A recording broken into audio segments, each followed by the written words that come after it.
IL টি-20-তে Mustafizur Rahman ভালো performance করছেন।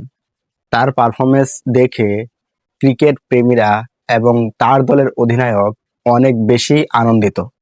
কারণ মুস্তাফিজুর রহমানের এমন ভালো পারফরমেন্সের জন্যই কিন্তু তার দল দুবাই ক্যাপিটালস ভালো একটা অবস্থানে আছে এই মুহূর্তে। আইএল টি-20-তে মুস্তাফিজুর রহমান প্রথম ম্যাচে তিনি 2টি উইকেট নিয়েছিলেন। এই 2টি উইকেট খুবই গুরুত্বপূর্ণ ছিল। এর পরবর্তী ম্যাচেও মুস্তাফিজুর রহমান তিনি আরও উইকেট নিয়েছেন এবং গুরুত্বপূর্ণ উইকেট নিয়েছেন, যার কারণে দ্বিতীয় ম্যাচটিতে কিন্তু দুবাই ক্যাপিটালস জিতে গেছে। এরপরে পুরস্কার বিতরণী অনুষ্ঠানে দুবাই ক্যাপিটালসের অধিনায়ক দাসুন সানাকা সে মুস্তাফিজুর রহমানের প্রশংসা করেছেন, কারণ মুস্তাফিজুর রহমানের দুর্দান্ত বোলিংয়ের কারণে কিন্তু তার দল জিততে পেরেছে।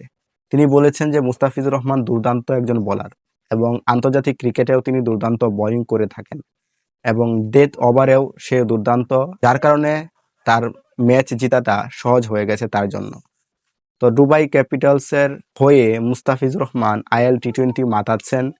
তার এই ফর্ম যদি পুরো টুর্নামেন্ট জুড়েই থাকে তাহলে হয়তোবা দুবাই ক্যাপিটালস চ্যাম্পিয়নও হয়ে যেতে পারে।